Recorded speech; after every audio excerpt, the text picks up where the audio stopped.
I'm on a binge right now to try to educate a lot of people that the soft skills are actually the hard skills. I know you don't love talking about yourself that way, but you can help a lot of people right now. Which one over-indexed or you think was foundational, or which couple really mattered during this chapter?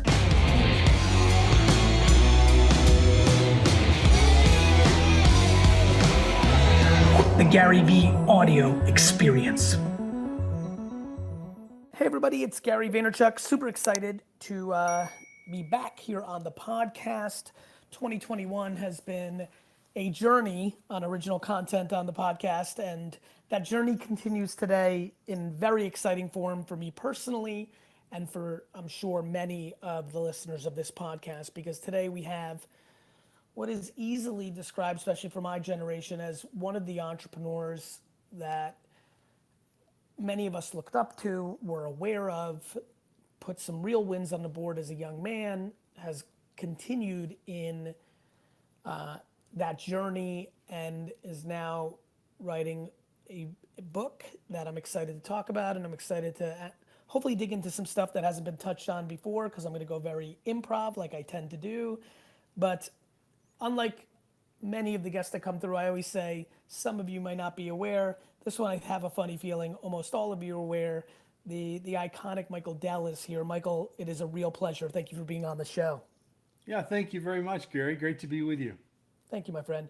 For that one person that isn't, I always like to do comic book number one, right? Episode one. Give me 2-3 minutes on context on even maybe how you see yourself. How do you talk, hey, who are you? Nice to meet you. What do you think? Like, tell me a little bit about yourself. So why don't you give a little 2-minute bio? Not something I do a lot, but yeah, so I started a technology company in my dorm room when I was 19 at the University of Texas. And today we're a little over $100 billion business operating in 180 countries. And we're the leading provider of cloud infrastructure and technology capabilities to enable companies to drive their digital transformation. Take me back a little bit further before we get into the book. What was the seed? Do you have a sense of like what was the moment or the 3 or 4 building blocks that got you to starting the company or the journey? Sure. So I was really fortunate, in junior high school to get access to a teletype terminal. This is before the PC. I learned about Byte magazine and was reading about the dawn of the microprocessor age, and Radio Shack for a brief moment in time made more PCs than anybody. And then That's right. Apple came out with the Apple II, and I had saved up enough money from entrepreneurial ventures to get one of those. And what were those entrepreneurial ventures? Oh, it was, baseball cards, stamp auction, stock trading, all kinds of things. Very, but it's funny, all 3 of those very trading oriented, no? If you think about it, Yeah, stamps, baseball cards, and stocks all yeah, kind of buy, sell for more. Very much also, by the way, my DNA, though I had a little more lemonade, car washing, shoveling snow in the mix there. But it was interesting. I love entrepreneurship so much. I'm always curious.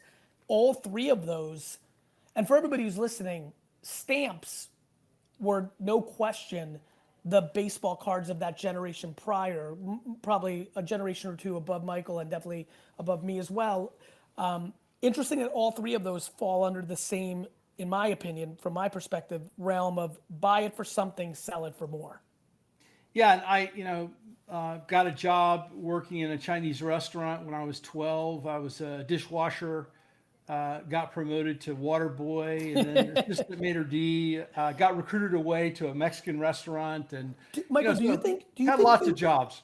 Michael, do you think you learned a lot about consumer by being on the trenches of restaurants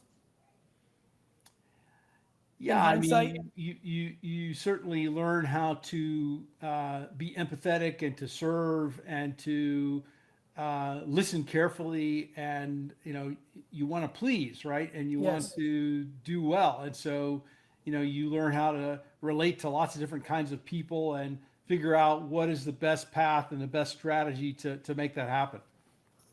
I agree with that. So I so keep going. the Apple II comes along. I get one of those, take it apart.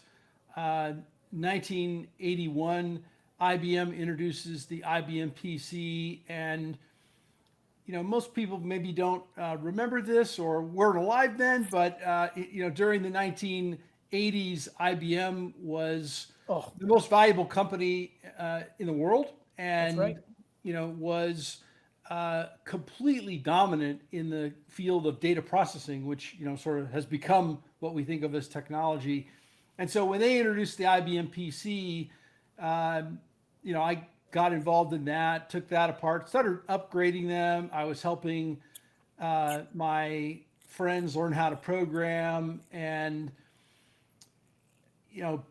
started upgrading computers for my friends' parents, and that turned into a little bit of a business. Went off to And college. Michael, were you known? So right. So this sounds like this is high school. Were you known as like a whiz kid because you understood this new computer thing because of that? Yeah, pretty much. Yeah, Yeah, makes yeah. sense. I Yep. was I was, was pretty geeky. Yep. And oh, I forgot. I also had a job at a newspaper and figured out how to sell more subscriptions than anybody had ever sold before, and made a bunch of money doing that. And How'd you do that, by the way? so I figured out that people that were buying the newspaper, several things about them, but one very distinctive one was that they were often getting married. And it turns out that when you get married in Texas, as in many states, you have to get a marriage license, and that is available under the Freedom Information Act. So you could go to the county courthouse and request all the marriage licenses, and on the license, the couple filled out, they listed the address that they wanted the license to be sent to. And so I created a direct mail campaign, made about $18,000 doing that, which back in the early '80s was a Was fair a bit of. trillion dollar? I mean, when I was making, yeah, when I hear that, I'm like, oh, I know exactly what that is. Because when I was making $700, a weekend selling baseball cards in 1990 or 1989, it was like $1 billion. I mean, numbers were just different. And when you're a kid, everything's compounded. So that was massive. I also love the fact that you're already getting into smart data. A lot of my success in social media marketing comes from the fact that I did a ton of direct mail for my dad's wine store, and I was very good, quote unquote, at it. And you can transfer those skills. Yeah, so I got into direct mail at the age of 16 with a massive direct mail campaign for the Houston Post newspaper. And, when I went off to college, I really kind of ramped up the business of upgrading computers. Talk about all this in the book. My parents got really upset with me. Kind of, one point was sitting there watching my mom cry, and Because she thought that you were getting distracted from studies, which would undermine your future. oh yeah, for sure. Yeah, makes sense. And so there was a 10-day period where I completely stopped, and it was during those 10 days that I really decided that this was something more than a fun way to make money and a Because hobby. in those 10 days, you were so unhappy because it wasn't a part of your life that you knew this was different. Yeah, and I just felt the opportunity was too compelling. So Michael, on that note, I apologize because I'm being very selfish for my audience, and I think this is an incredible opportunity for them. sure, no worries. Michael, please explain to this audience, and there's by the way, I have a nice young base, but there is an ungodly amount of 45 to 90-year-olds listening right now. But for the ones that aren't 45 to 90, please explain how different entrepreneurship was positioned. I mean, you were a step ahead of me. For me, it was 1990 was high school entry, 1994 was college entry, and like I was unbelievably productive as an entrepreneur, but my poor grades I don't know, I think you might have been a better student than me, but my poor grades were, most people thought I was going to be not successful because entrepreneurship almost had no place at the table for profession. I'm going to have to assume, and I just want everybody to hear from you because I think now everybody's a creator or an entrepreneur or aspires to be one. So the culture has shifted. Explain to everybody like what the positioning was from having a business on the side at school. Like it was very unique, no? Yeah, it was definitely unique. I don't know anybody else that was doing it. And interestingly enough, it was the dawn of the PC age, and none of the students were even interested in personal computers. Right. I was selling to, small businesses and doctors and lawyers and universities in the area. Those were my customers, but Yes. I didn't really think of it as I'm going to have a career as an entrepreneur. I just saw an opportunity and was off to go, And execute against it. build a business. It had gotten to about $80,000 a month in my dorm room, and I thought, What year is that, Michael? it was 1983, 1984 is when I incorporated the company 2 weeks before I finished my final exams of my freshman year. So Michael, in 83, 84, you're doing $1 million run rate, selling something that most people outside of a geeky culture or a professional culture didn't even have demand for. Again, for everybody's listening, money's gotten weird. Back then, that number is staggering. I can't even forget about inflation. To put into context, if you find a kid like a Charlie D'Amelio that's making 30, 50 million a year being an influencer, like I have to assume that when you would tell your most inner family or friends about where the run rate was, it was almost difficult for people to believe it to be true, no? Well, it wasn't my style to go around telling people what I was Which is why I doing. said inner circle, right? I'm sure I even know your style now, so I assume back then even, but somebody had to hear it, right? A cousin, a best friend, like whether it was 3 people or 30 people, I have to assume they were astonished at the scale that this could be, no? Yeah, for sure. And the first 9 months that I started from May of '84, we had $6 million in revenue, and then the first full year was 33 million. We grew 80% compounded for 8 years in a row, and then for 6 years after that, we grew 60% compounded. So if you do the math on that, you get well over $10 billion, which is exactly what happened. And so the business got off to a fast start. We made lots of mistakes. Was it called Dell from the beginning? It was incorporated as Dell Computer Corporation. Our trading name for the first few years was PCs Limited, and there's a fun story in the book about exactly how that happened. It was kind of a lawyer who named the company. You said a lawyer named it, which I love, given the name that you told me just now. It sounds exactly like a lawyer did that branding work. When did you switch it to Dell? So actually the lawyer named the company Dell Computer Corporation. Interesting. For the legal term, because last name, got it. And then you named it from a front-facing brand standpoint. I had been a kind of sole proprietor before, and I had named the company PCs Limited. Because you wanted it to seem bigger on the name, more broad. Who the heck knows? I mean, we were focused on PCs, and we were PCs Limited. So that was the name. Kind of starting in the beginning of 1984. Then we incorporated it as Dell Computer Corporation. Fast forward to about 1987, and we started our global expansion in the UK, and we hire a team over there, and they're getting going, and they're like, well, we can't be PCs Limited because that doesn't make any sense. And what should we call the company? And we were so busy growing so fast back in Austin.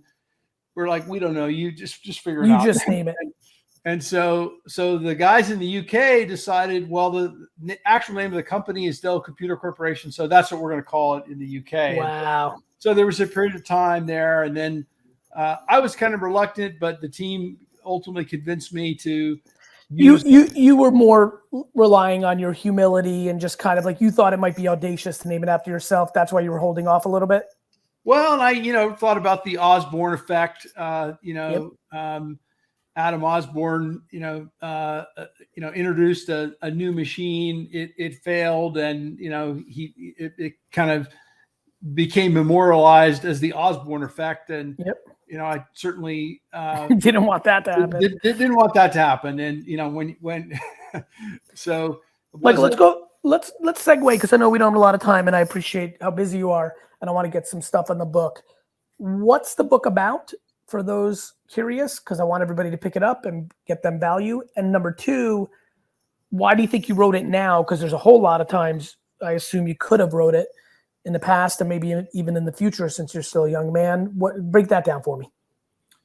Well, the book really starts out at the moment that I am trying to take the company private and really reignite. Explain that to everybody, even in the macro context, because I know that might not be something everyone knows. Right. So the company goes public in 1988, issues shares to shareholders. Was that an insane moment for you?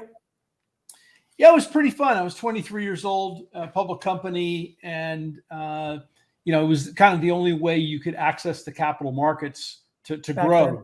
There, venture wasn't available to us. There were no SPACs back in 1988. And there was all these ways to fund today, the Jobs Act, all these different things, VCs, private act, all of it non-existent. The only way to get real cash, to go real crazy, which is clearly your ambition at that time, was to go public. Yeah, exactly. So fast forward 25 years, the stock had appreciated 13,500%. That's 27 times more than the S&P 500 during that time. But the market wasn't giving us permission to really transform. And we'd been investing in all sorts of new areas in cloud and security and software. But kind of the more we did it, the less the market liked it. They were infatuated with smartphones. Yep. And thought that, hey, smartphones are here, so the PC is gone. Dead.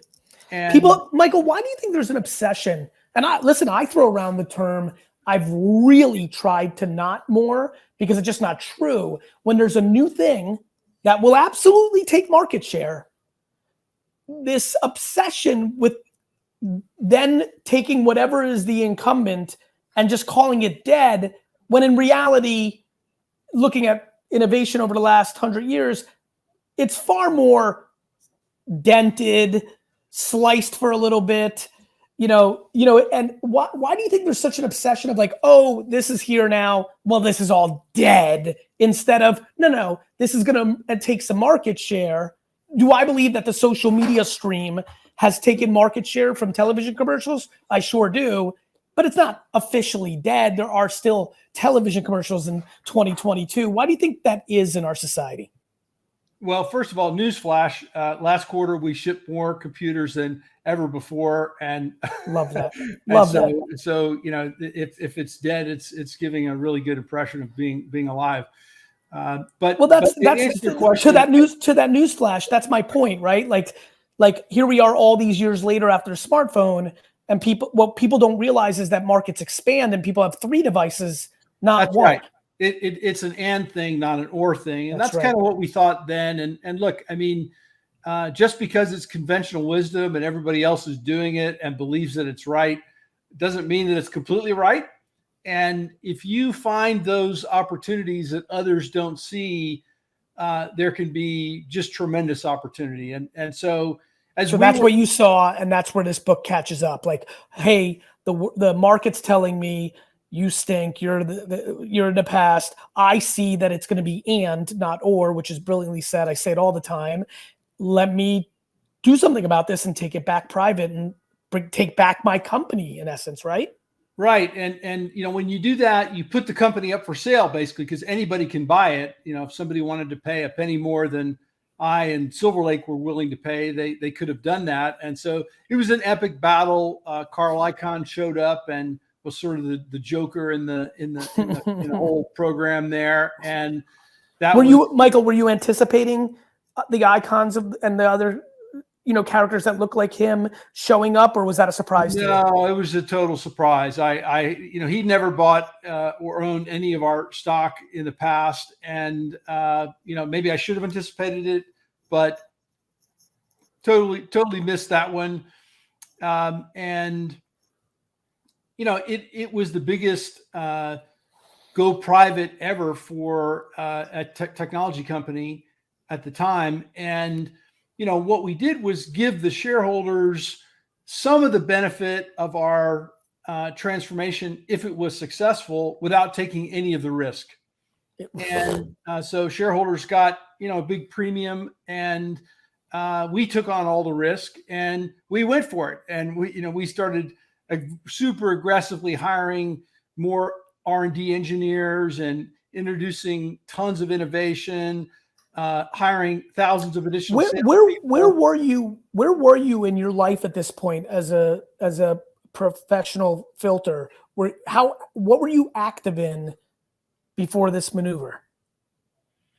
I was the CEO of the company. So got it. So you went from public CEO. I'm sorry, but I want to make sure I had that context and everybody listening. Yeah. So you were the public CEO, but because of the lack of permission for pricing the stock, you decided to take it private.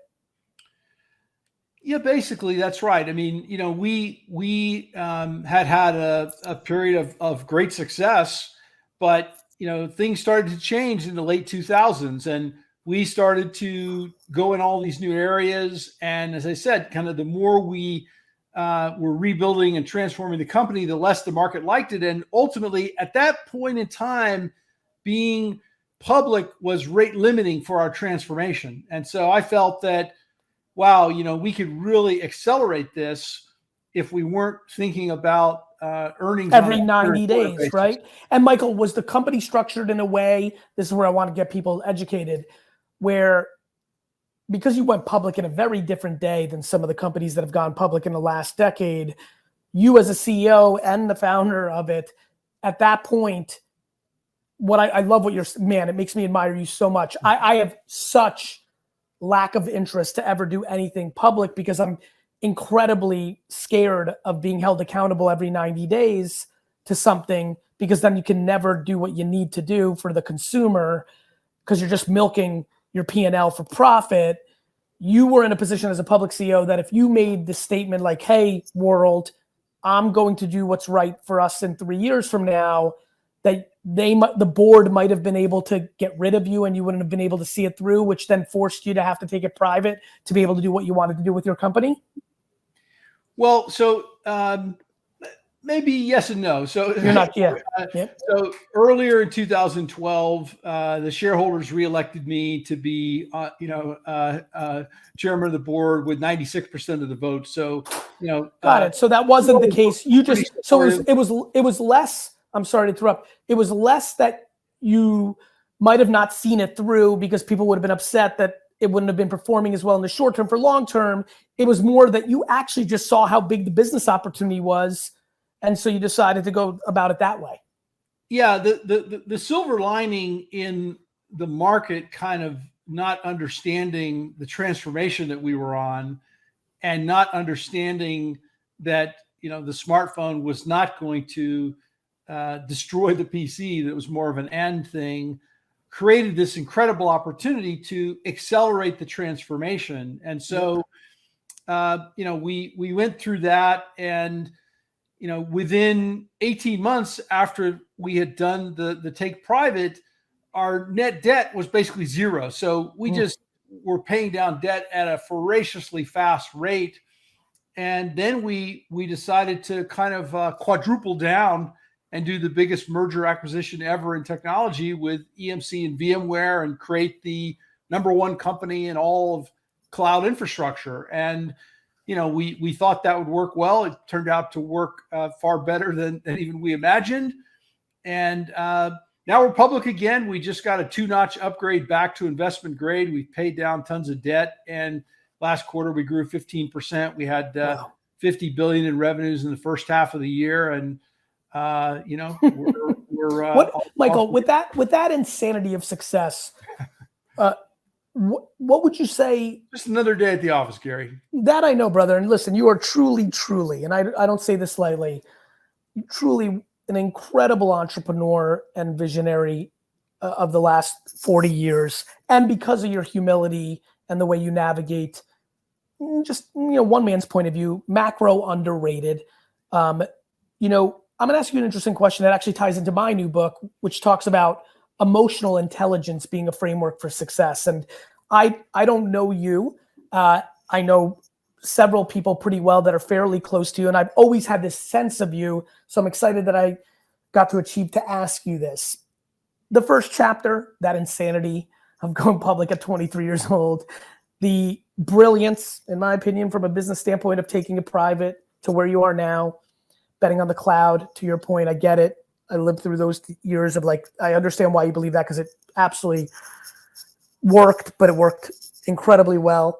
What, from an emotional intelligence standpoint, forget about the business strategy, maybe the consumer lens, some of the different stuff, technology chops, which you have in this book, in this chapter, this last decade or two, or 15 years, what emotional intelligence are you most proud of, or you think was most significant for you to navigate it?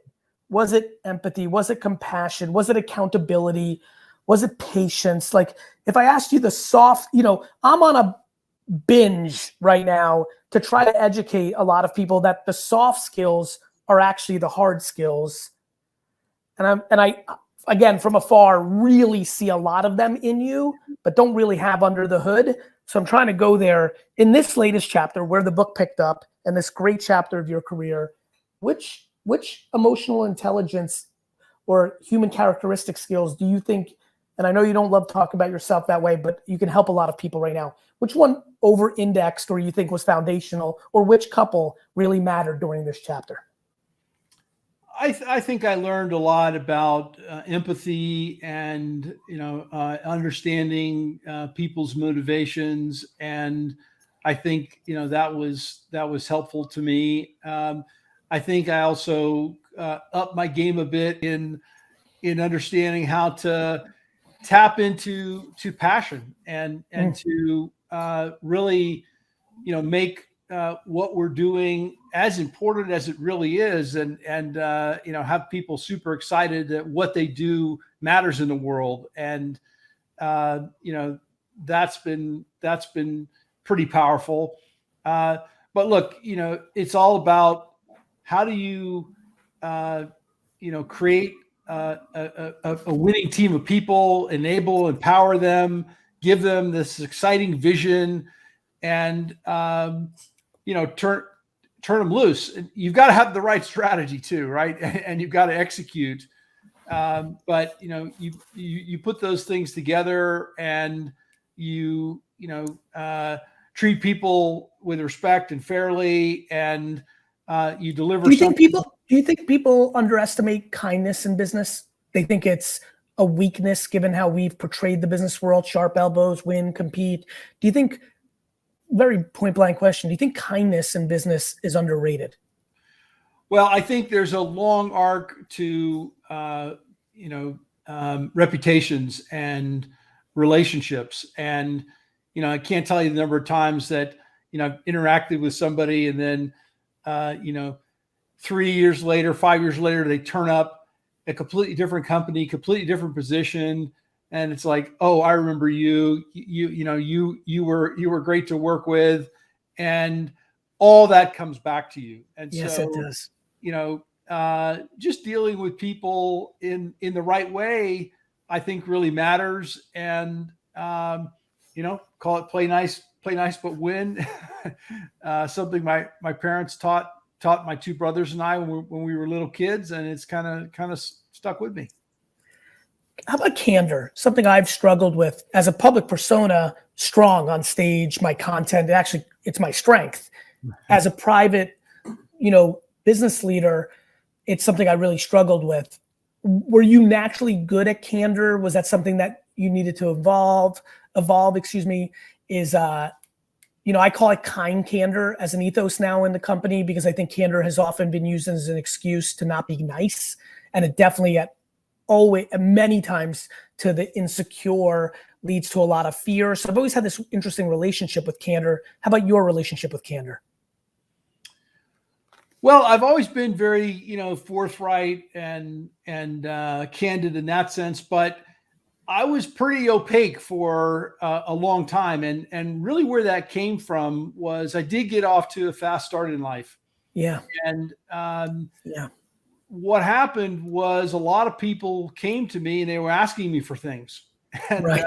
Right. made me feel pretty Right. uncomfortable. And so I built a barrier between myself and just about everybody. Very And interesting. Makes sense. that was kind of limiting. And as time has gone on, I figured out other ways to deal with that. And this book is way more personal, and I think anybody that, even people that know me, will be surprised at how candid I've been. What made you comfortable to go more personal? To your point, even where your inner circle's like, oh, you went a little further. Do feelings about legacy, do feelings about, if I give them a little bit more, this may help someone? Because going more personal has an incredibly interesting selfless framework. So I'm dying to hear what made you feel like you were ready to go there. Yeah, that's the framework, Gary, and it's, I would say, time and just maturity. I mean, I did write a book in the late '90s, and it has very, very little of those, kind of that, the personal feel.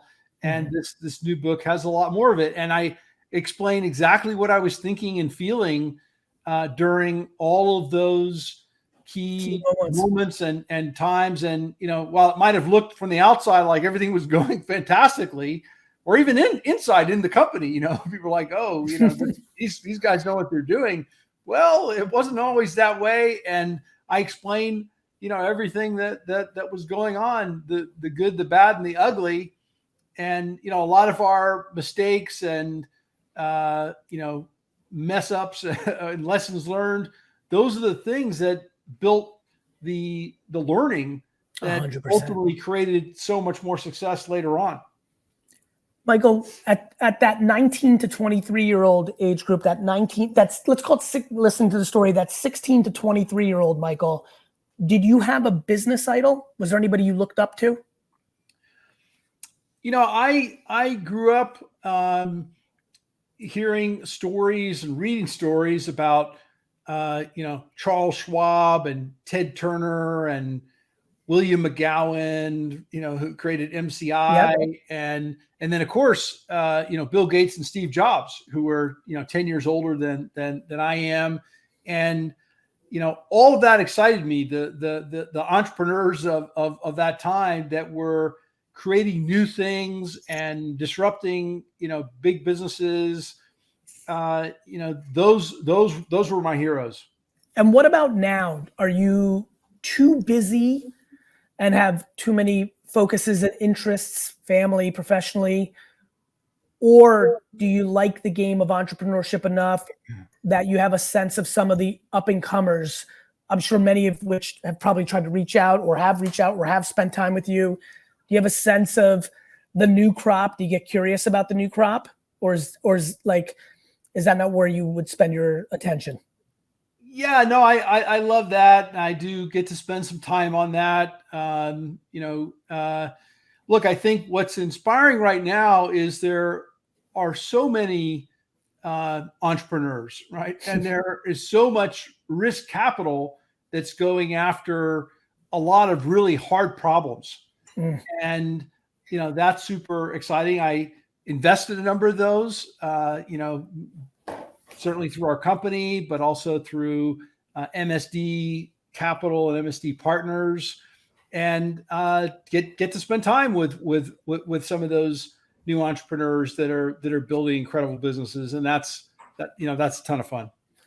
Let's wrap this up. What have we not touched on that you want to make sure? I mean, one thing I love about my audience is they know that I have trouble reading. and that's not how I consume my content per se, but We have an audiobook just for you, Gary. You didn't read it, did you? I did. I read the whole thing. I am so proud of you, Michael. I'll tell you, That's fucking good for you. It's 10 hours and 30 Oh, I just finished mine. It's the war. It was the hardest thing I ever did. Yeah, really. I know, man. I know. It was like emotionally draining, physically draining. Oh, it's hard. Good for you. I was totally unprepared for this. Yeah, you thought it was going to be a breeze? Yeah. No, I just thought, I'm going to go read this thing and I'll be done. No, it's hard. It's hard. Like, it's hard not to be a robot. I don't know if you ad-libbed. I get very off script, so good for you. I'm really proud of you because it is a time sunk. So first of all, now I know a lot of people are going to go that route, but this is a reading crew. A lot of people that's why I keep writing books. So many people consume and learn from them. What did we not touch on? Because I know I bounced you around a lot. I have a little specific style that we want to end with of what people can expect from this great book. Yeah, look, I think a lot of human potential is left on the table because people are too afraid to fail and don't want to take risks. And my life was a great example of taking some risks. And I wouldn't advise everybody to drop out of college, but there's certainly. It seems a lot more practical today than it was in your era. It was insanity. In 2021, there's a lot more practicality. Yeah. I don't think you agree with that, right, Michael? Say again? Do you agree that there's a lot more quote unquote practicality and opportunity now for that not to be the path? Whereas in comparison, the path of the 80s was very clear. It's a little more blurry now. Does your degree actually get you an ROI positive situation? The modern, the mature internet with an emerging blockchain has so much opportunity. It feels less crazy and feels a little bit more, to be honest, practical against the ideology of college today than it did, let's say, 30, 40 years ago. Well, I don't think, it's great generic advice to give up the opportunity to improve your skills, right? Let's put it that way. And yes. And I do think more and more opportunities are skills based instead of degree based, and that's right. That's kind of my thought on it. Yeah, I think that's exactly right. Nonetheless, let's wrap this up. Any part of the book that we didn't touch on that might be good? I think we covered it. We covered it pretty well. I do go really all throughout, the not only 37 years of the company, but my childhood, and hope people draw some great lessons from it. And it was a lot of fun. It was a lot of fun writing it, and it was really hard to do the audiobook. It's a fun way to end. Michael, listen, I'm glad I did it. I'm glad you did it too, brother. I think it speaks to your authenticity. I'm really glad we got to do this. I really appreciate your time. I'm cheering for you. I hope everybody in the Vayner Nation picks up a copy of the book. I think this is one of the true underrated operators of the last half century. And I wish you nothing but health and happiness, my man. Thank you so much, Gary. Great to be with you. YouTube watcher, what's up? It's Garyvee. First of all, thank you so much. I hope you're doing super well during these times. I also want to ask you, please subscribe, because my commitment and exploration of YouTube is about to explode. Stories, polls, more content, more engagement, more surprise and delight. This is the time to subscribe. I hope you consider it, and I hope I see you soon.